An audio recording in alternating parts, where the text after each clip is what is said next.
Hi, and welcome to today's episode of Tag Lab, where innovation meets practical application in the realms of AI and big data. Joining us are two of my favourite minds in the world. We have Brian Hills and Alex Velinov. Welcome, Brian and Alex. Hi, Laura. Hi, Laura. Nice to see you. Nice to see you both.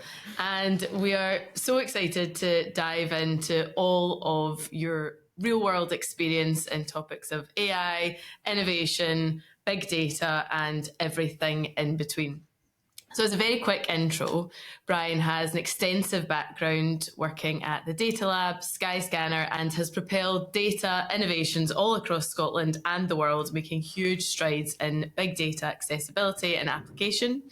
Alex is our very own CTO at Tag Digital and has transformed digital marketing through the integration of AI into processes and really simplified complex technologies. So we have tons to cover today and I can't wait to get started. So thank you both for joining me. So let's start with Brian and your early days and the journey into AI and big data.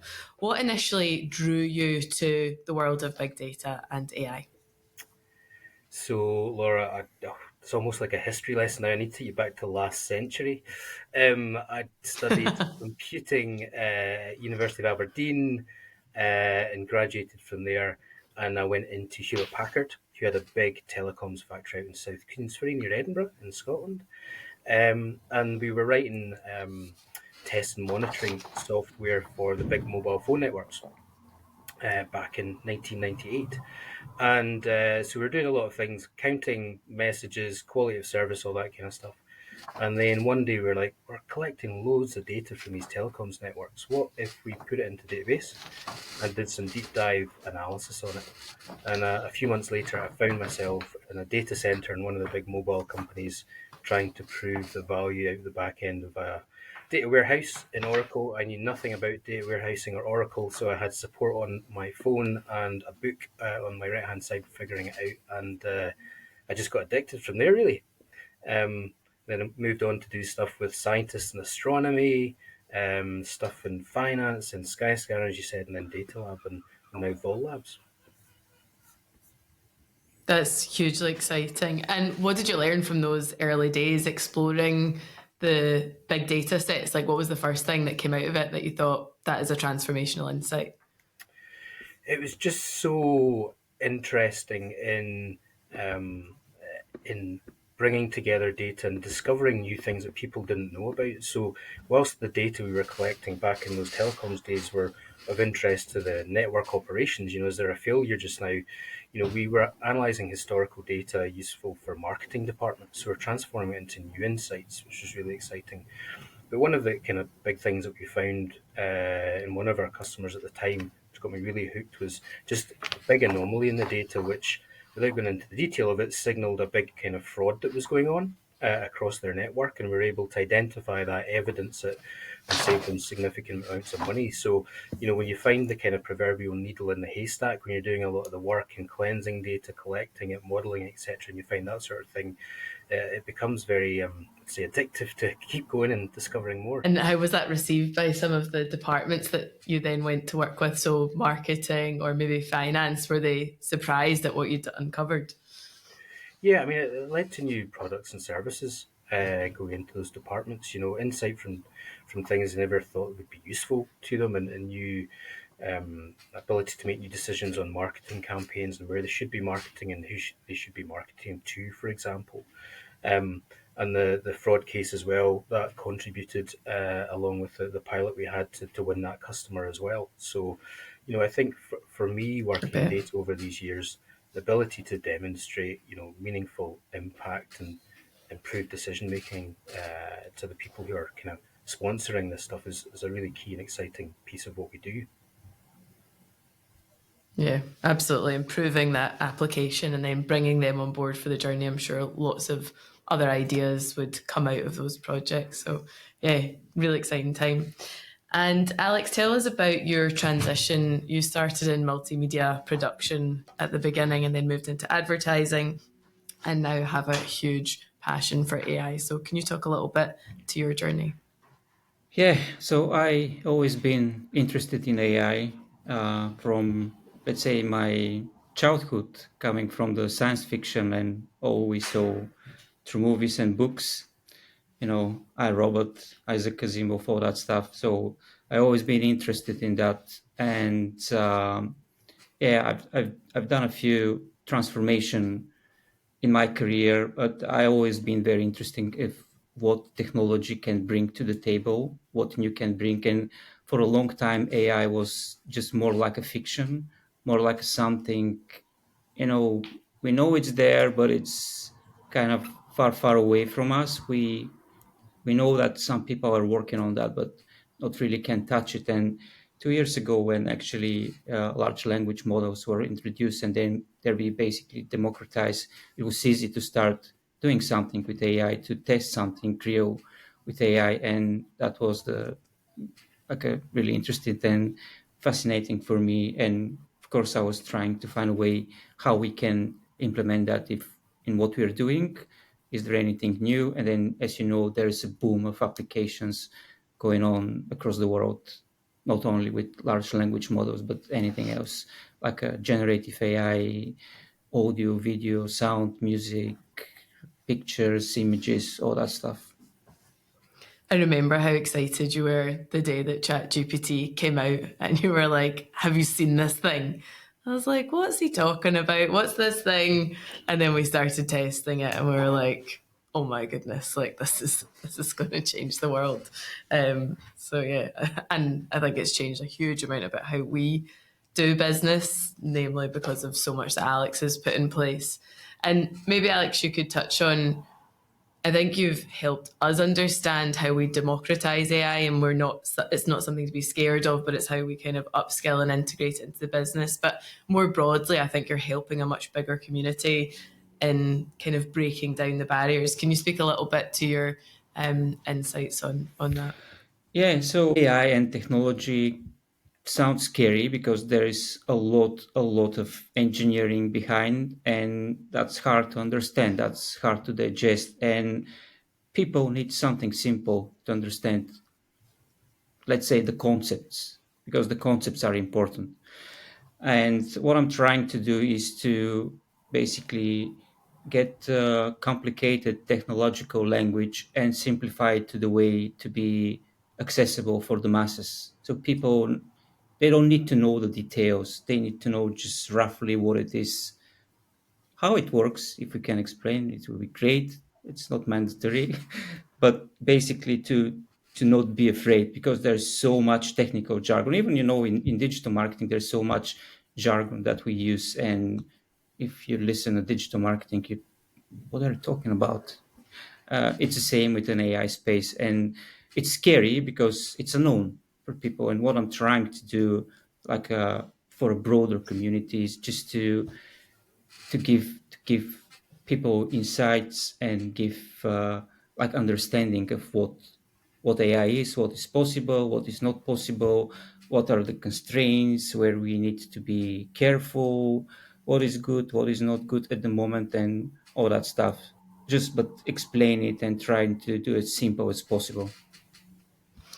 And for you personally, what have been some of the applications that you've seen really unlock something for you that you think like, this saves me whatever 20 hours a week, or compound that over a year, or what's the thing that you've really kind of been fascinated by personally when you're using AI?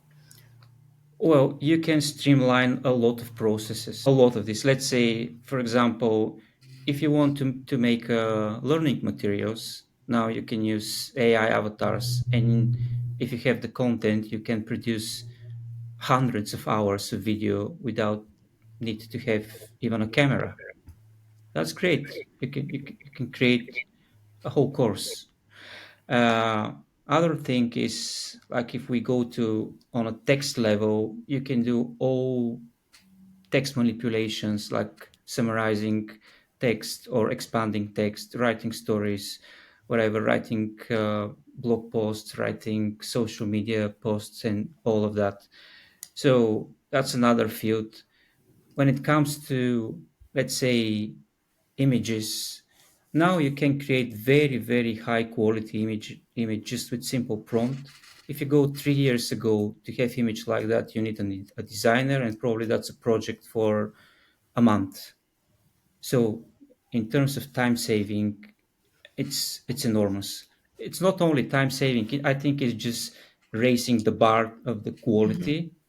So for example, for the images, that's going to be a new norm of what actually is good.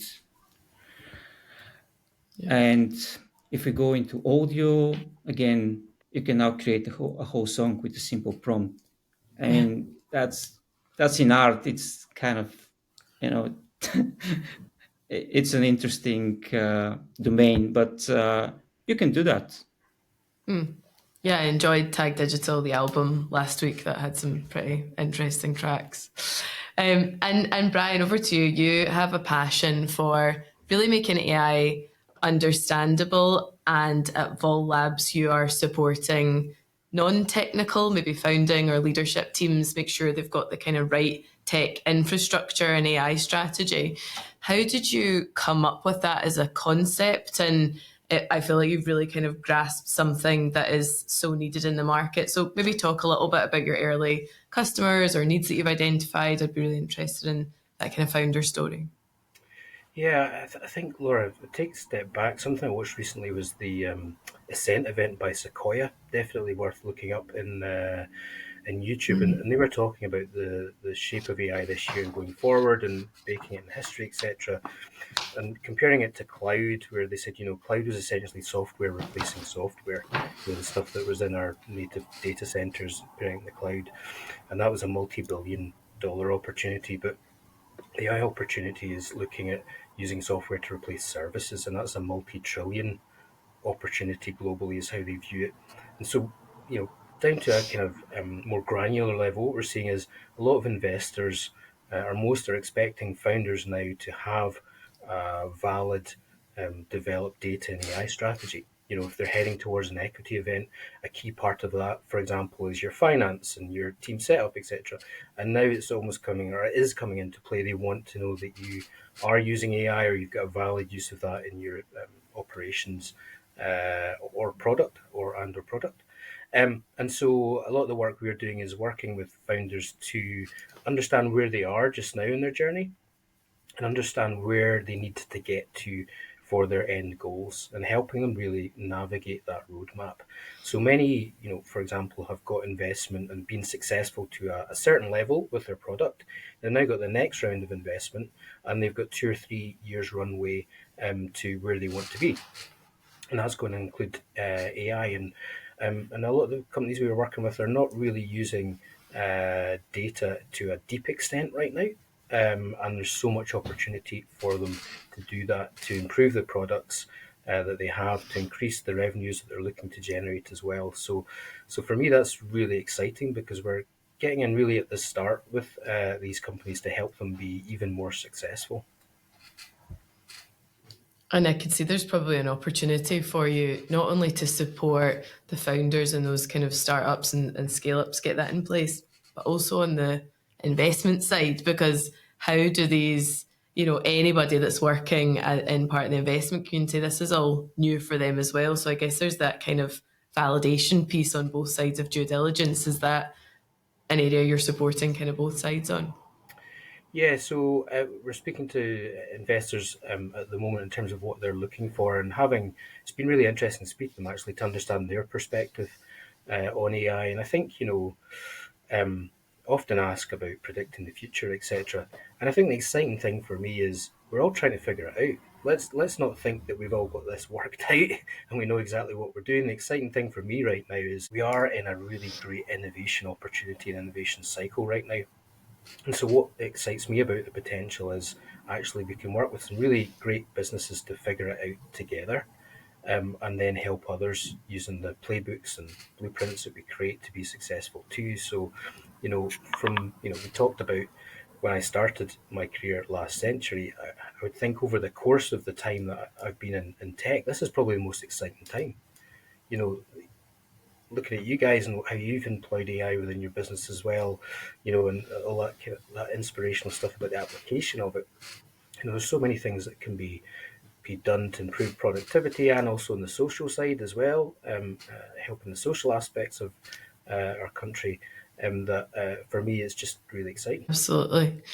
And maybe you could talk a little bit around what, I don't know if you can kind of put it down to like a checklist or a number of things, but like what are the 2, 3, 4, 5 things that you say that's what good looks like? So if you're a company, you've got, a documented strategy or 6 processes that it's implemented within, like, is there a kind of checklist almost that you're going through that you could give us any insight to? Yeah, there's Brian. work that we're doing to help companies move forward in that kind of standard way. And so, when it comes to data, there's kind of the obvious stuff like how are you capturing and ingesting it? How are you modeling it? How are you delivering insight? And is that all done with the right tech stack? And is it optimized in the right way as well? Because we see a lot of inefficiencies across clients who built lots of spreadsheets up or other types of technology over time, but what they need to go forward and scale is different things. So, and it's also embedded within the wider, I guess, engineering things that we'd look for in terms of disaster recovery, business continuity, all those kind of things that we learned from the past. And it's kind of growing these seeds of businesses, if you like, into mature trees, if that's an analogy, and helping them get there through the kind of standard things that I've talked about. And then when it comes to the specifics, I guess, talking about data, but a bit about AI as well. There's probably a couple of angles, and Alex, you have a perspective on this as well. A couple of angles that I see. There's one in applying AI to the data that's native to your business, right? So that's applying things to the data that you're creating from the tools, the processes, the services. And then there's the other aspect where, as you've referred to as well, is the tools off the shelf that can help in our business operations and delivery, etc. And I think, we're at a point now where those businesses who have innovation almost in their DNA will go and embrace this and figure it out and work out what the optimal mix of that is for them.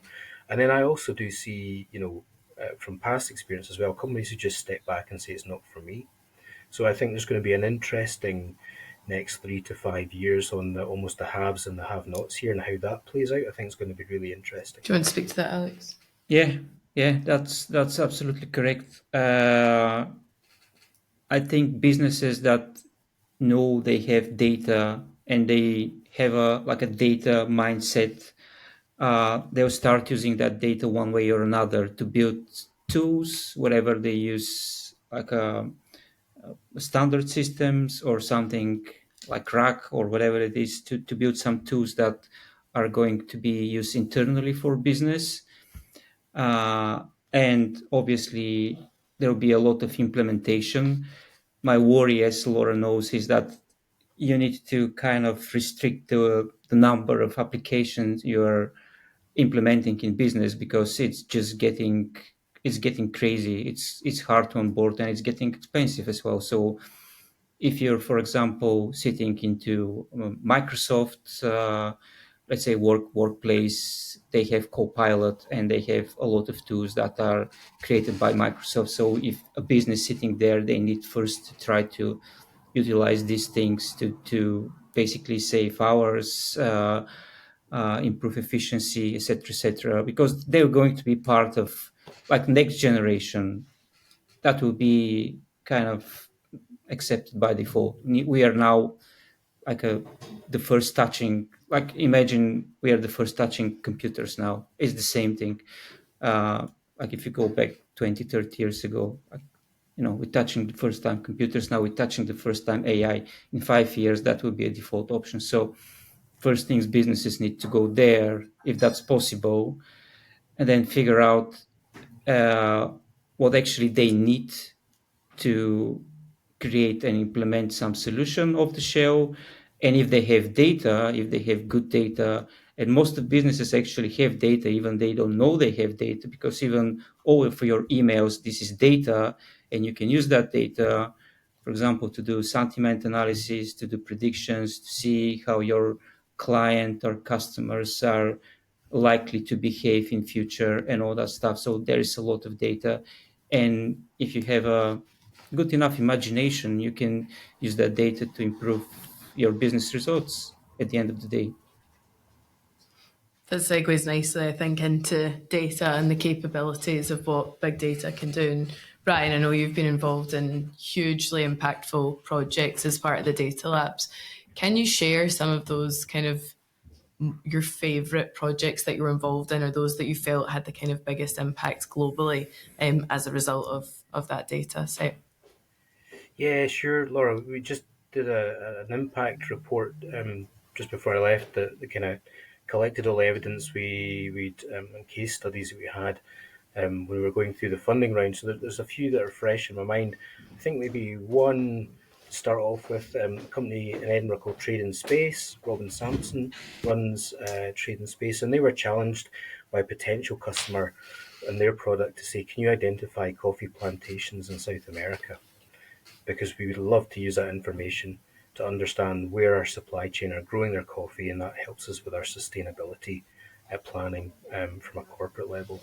And so we partnered Robin and the team with Edinburgh University. We funded a project there to create an algorithm to identify coffee plantations, and they were able to use that in their product and demo it to the customer. And then from that, they got a six-figure deal. So, unlocking the capability within our research base and bringing that together with our SME base and developing new products that generates new revenues, new customers, global impact for them, and the sustainability aspect of that, that was a really exciting project. And as a general trend, what I'm seeing is that there's a lot more projects happening in the Earth observation space now, especially with lots of more satellite data, etc. So many use cases in there.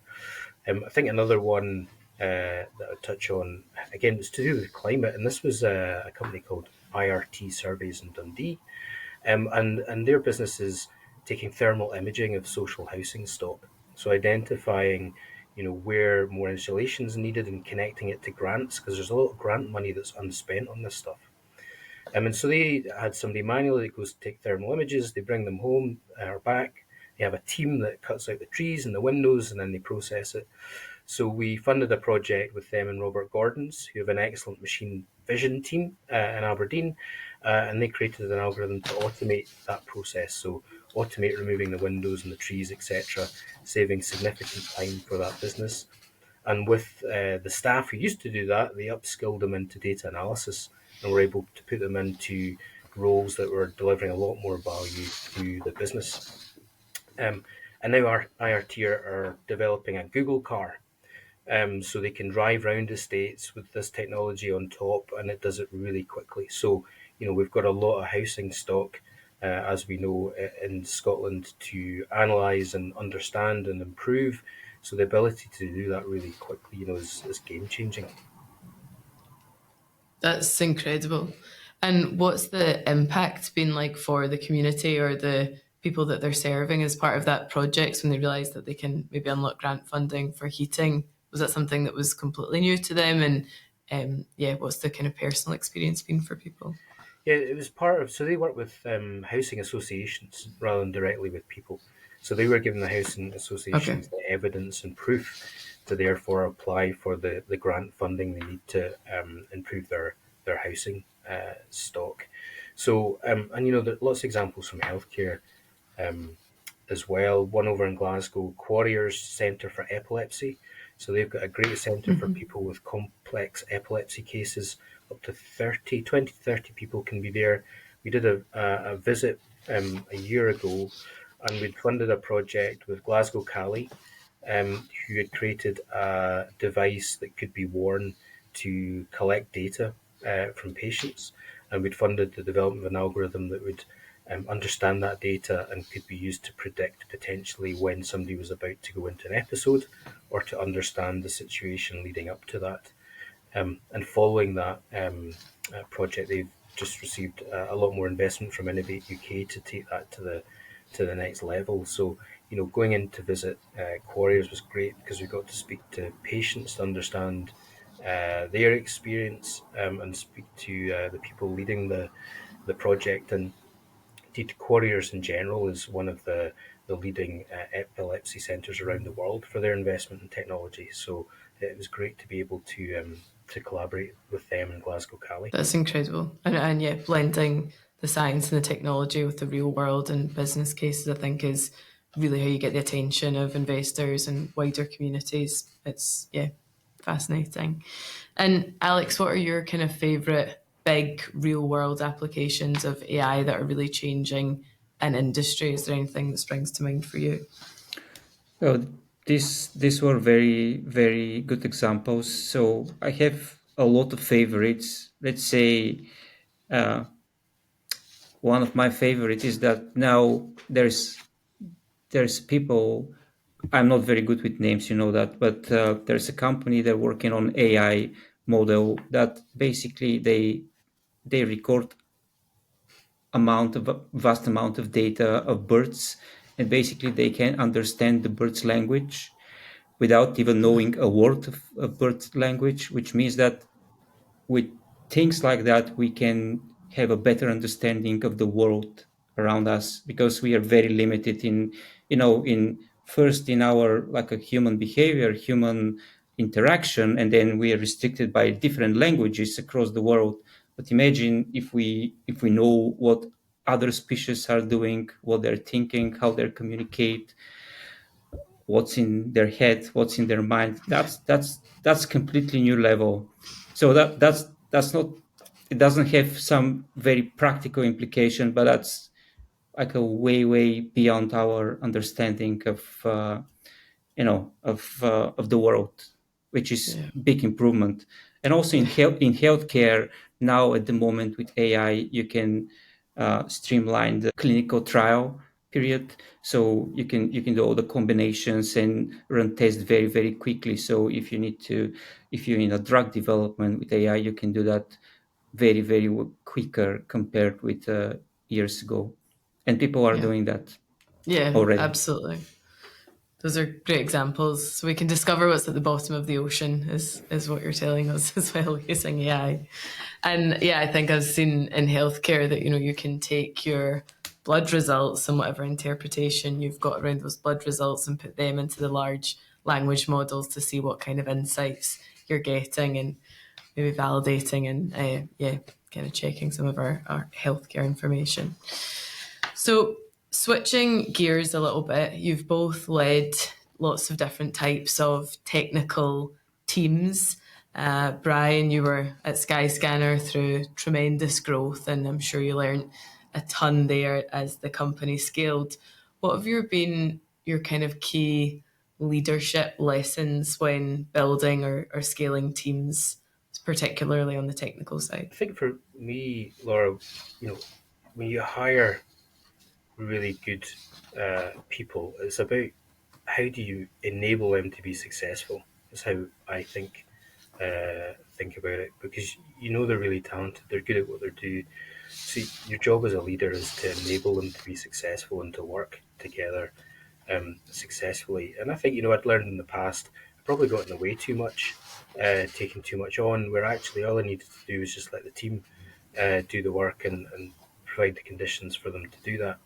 I think also on the tech side, there's this kind of common and historical piece where a business wants to go really fast, and declare they want to hit a big milestone, but you've got a team of engineers who know what it takes to implement to get to that milestone. So you've always got a tension.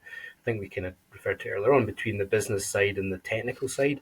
And I think as the leader of the technical side of the businesses, you're almost the buffer between the two.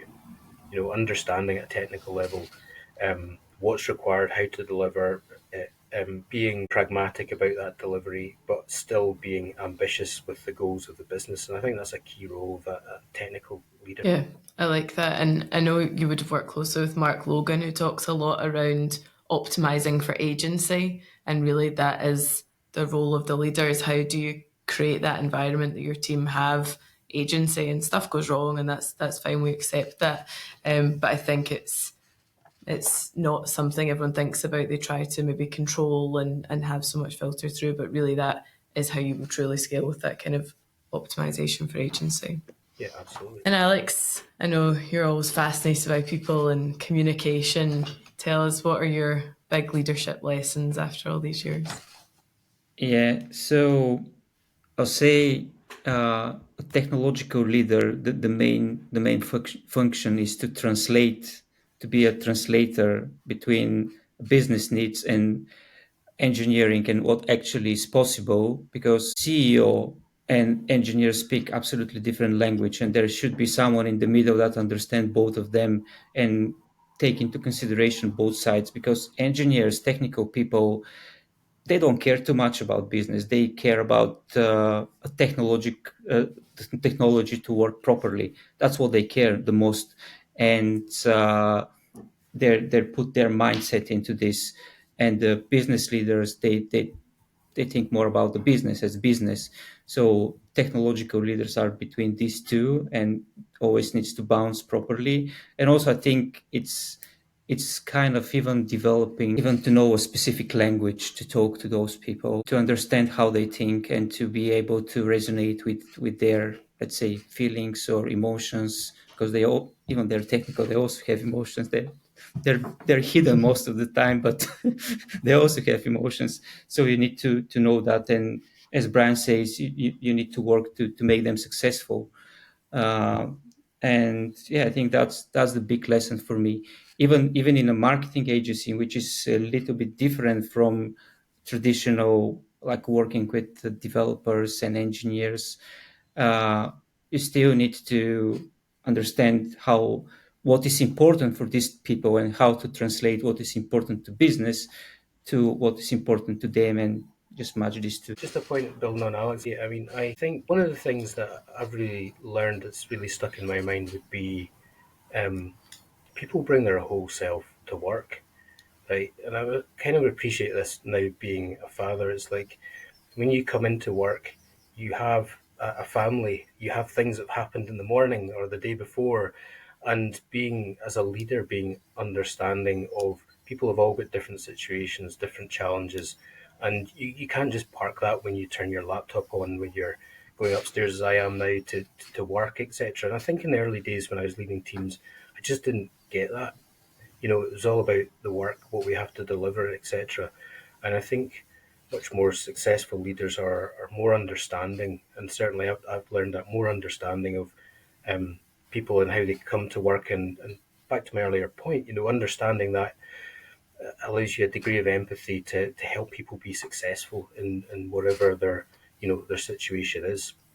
And in the early days, again, going back to that history I talked about, I wondered why people went home at 5 o'clock at HP. You know, I was a new grad. I couldn't believe I was getting paid for something I love to do. You know, we'd go to 10 o'clock at night or whenever it was, get stuff done, but people went home at 5 or 6 and all that kind of stuff. And I kind of look back on that and think I was so naive at the time. Yeah. You don't know till you know, though, do you? Yeah, exactly. That's it. Yeah, I want to add something on that. You know, Laura, probably my kind of concept that there's no such a thing as a work-life balance, because we are a whole thing. So when we are at work or if we are at home, we are the same person. So sometimes you bring something to work, sometimes you bring work home, or vice versa. So the most important here is to just look at people, listen to them, understand them, apply empathy as much as you can, and help them be successful and in the way they think success means. Well, Brian and I learned a concept last week, which was work-life blend. Am I saying that right? Because there's no such thing as balance. So like you have the blend that works for you at whatever time, and it might be, you know, you've launched a startup, you're working crazy days, and then, you know, you've got your time for the family, even though that might be at odd hours and different times, but it's the blend that works for you, and not trying to get hung up on balance because it doesn't exist. And Yeah. the example is we work 5 days, we're off 2. You're not going to have balance because you work 5 days and you're off 2. So like it's a kind of artificial concept. So that was actually really refreshing, and I think, Brian, it helped you because you're in that founders scrappy, working a million hours. Yeah, but also think if you solving problems, sometimes some problem can sit somewhere there, and it just can strike you in Saturday morning. So you don't think deliberately about that, but it comes. We can't control what the brain is doing. We don't have that power yet, not yet. Probably never we're going to have it. So that's why you just need to go with the flow, I would say. Yeah, I think that's so true. And yeah, I think finding things that you enjoy, that it's whenever that time strikes and you're enjoying doing it, you don't feel, like you're out of sync. I think if you're not enjoying something, that's probably when you start to feel a bit more out of sync. So you've both spoken about communication and agency and empathy, and actually really understanding the people that you work with. I think ultimately people just want to be seen, and the more you understand them, the more seen people feel. But how does that work as we move forward with maybe a more kind of remote environment, a lot of digital communication, emojis, GIFs, all of this stuff, when we need to see and feel the person? Like, how do you think communication's going to shift over the next 5 years for our teams? That's a very deep question, Laura. Brian, you can start. That's a book. It's a big one, I know. It probably is. So yeah, it's something that I guess coming out of COVID, when we all got together in Data Lab for our first get together, it was just such an amazing feeling to be back together again. And we had an offsite, and it was just great. And I think for me, there's no doubt that being physically together and working together has really strong advantages. And in Vaul, we've been coming together. We're all working remotely, but we're coming together at certain points to do our planning and work on various other things. And I think that connection is a really important thing to continue. And I think different companies will calibrate that in different ways. So it might be quarterly offsites, it might be weekly get-togethers, etc. But I think it's about finding the right pattern that works for people. And I think for me, totally working remotely, I think would be challenging personally as well. I mean, I like to be with people, like to be, Miro's great, and you probably like it too, Alex, but I love being on a whiteboard, just like physically with somebody when we're throwing ideas down together as well. So I think, if we're honest, it's like the AI question. I don't think we've completely figured it out yet. Let's be honest about it. We're testing a lot of different things, but for me, I think in terms of operating a business, coming together at a regular cadence is still a really important thing. Alex? Yeah, I agree on that, even though probably we are too old to have a proper judgment, let's say.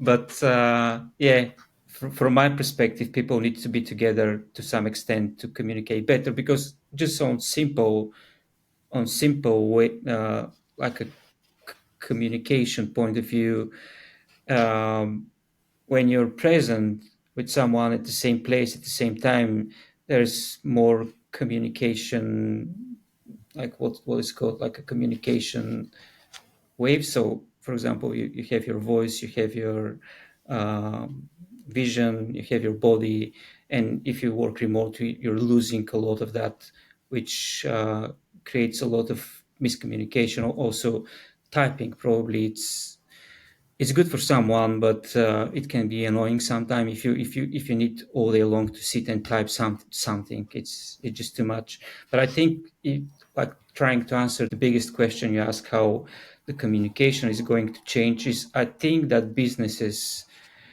and leaders, especially if they're in their 40s and 50s, they need to figure out and find a way to understand the upcoming generation as a workforce, because they're different. They're very, very different from what we experienced till now. And we need to take this into consideration somehow. We need to understand how those people think, how they operate, and basically get the most of it, or trying to figure out to get the most for the business as well, because it's different. It's not what have been. Yeah, and it's understanding each other better. Again, it's different generations, which is an age-old problem that goes all the way back to a quote from Aristotle, about the younger generation, and you still see that same thing. But as I read recently, it's Gen Z's world and we're just living in it, so we better learn how to communicate properly. And yeah, I think, I love to be in person and be with people and get a huge amount of energy from that. And probably, it feels dramatic, but I think the biggest predictor of longevity is quality relationships, and what keeps you happy at work is friends and being together and creating a sense of belonging. So I think there's a much deeper kind of human element to communication, being together and having that kind of close connection at work, which I think goes beyond, everything to do with work, and it's a human requirement. So yeah, but it's finding the right cadence for the environment and for that business. So moving on a little bit to looking back in your careers or helping somebody from that younger generation, what advice would you give to aspiring technologists or entrepreneurs who are getting started and coming into the workforce or starting their own companies? Alex, what should they focus on and how are they going to make their mark? Well, they don't need to be afraid to fail, because they will. That's my biggest advice. So go with whatever you like, do with whatever you feel. You're going to fail anyway, sooner or later. So fail fast and move forward. Yep, nice. Brian? Yeah, I'd say maybe on the technology side, because I mentor quite a lot of graduates, or have done over time, and I think they always feel they need to know everything, that they don't know quite enough. Okay, so I've done an undergraduate, so I need to do a master's, and now I need to do a PhD before I've got a chance of of getting a job. And I think I often coach them to think you don't need to know everything. You don't need to know all of the cloud data platforms. You don't need to know all of these algorithms. You need to know some of it. You need to be able to demonstrate it, but you need to also show your thirst and appetite for learning, and your ability to interact with people. And if I'm hiring somebody, I want to know they have the technical fundamentals, but I want to know that they can then learn the next set of technology that's going to happen in 2, 3, 4, 5 years. And I want to know they can get on with clients too. So I think it's really just helping them to understand about what really is important as you're stepping in to develop your career. Yeah, absolutely. And I think now there is a pretty hefty requirement to be like a good generalist, like you say, so have the fundamentals, but be able to talk on the phone, be able to stand up and speak in a room and listen properly and ask good questions. So, at those early stages, kind of figuring out like general getting along, and then you can probably focus in on what your niche might be and where you're really interested in rather than trying to learn everything at once. So yeah, that's absolutely something. And yeah, I like that, Alex, in terms of failure. I think it gets less painful maybe over time. I don't know if you'd agree. Yeah. I mean, if it starts to be part of you, it's less painful. You don't Yeah. even put too much attention. I want to build something on Brian, so I'll share with you one story. When I finished in Technical University in Sofia, which is the biggest kind of technological school, engineering school in Bulgaria, and they put us together, 300 completely new engineers, and the head of the department say, see what, you've been here for 5 years. Everything you learn here, you're going to forget it in a month. But what we're trying to do with you is to make you think like engineers first, and then second, make sure that if you need some information, you know where to find it. And at that point, it was kind of, oh my God, that's so bad. 5 years for that. But actually, when you go back, say, oh, that actually was very good, because everything you're carrying is here now. You don't need books, you don't need anything. Everything is within yourself. So that, Yeah. That's very good. And yeah, these things make a lot more sense when you look back on them, don't they? But at the time, you think, what on earth? I have thought that recently. Someone says to me, "Oh, have you read this book?" I'm like, "Yeah, I've read the book." And then later, I think I can tell you I can tell you one thing from that book, but I have read it. Okay, and can you both think back to some advice that you got probably really early stage in your career that you still come back to and think about today? Was there something someone said? So Alex, you've kind of shared that from university, but anything else, mentors, parents, anything like that that you can share with us? Brian? Yeah, I mean, I'll maybe touch on a quick couple. I guess the fundamental one that springs to mind is just on the agency piece, because going back to when I started out, within 6 months we were on client work, we were on the sites, we were taking them to dinners, and then within 18 months, I was standing on the global conference stage talking about our new product, and the only way I could do that was because the senior people in that team were coaching us to do it, and I'll always remember that presentation because I'm quite a quiet guy. I was quite really nervous, but the senior managers coached us through it and practiced and practiced and practiced with us. They didn't need to do that at all, right? They're really busy people, but they again wanted to help us succeed, and they wanted to help us grow, and that behavior is really stuck in my mind as things that I want to give to people that I work with, because I think it's a really important and rewarding mindset for me. I think a second one, maybe just a quick one, was a mistake we made once in another company, in a service we were delivering. And I remember doing or having the retro, and the leader saying to us, "Assumption is the mother of all, let's just say, mess ups to keep this clean." But there's some fruity language, but that also sticks in my mind because we'd assumed a customer had thought a separate way, and it got us into a bit of trouble and stuff, and we got out of it. But it's don't make assumptions, ask questions. Figure it out, and if you need to ask the question, make sure you do. I think a lot of technical people, and I'll put myself in this camp, we like to listen a lot, and maybe we don't question enough.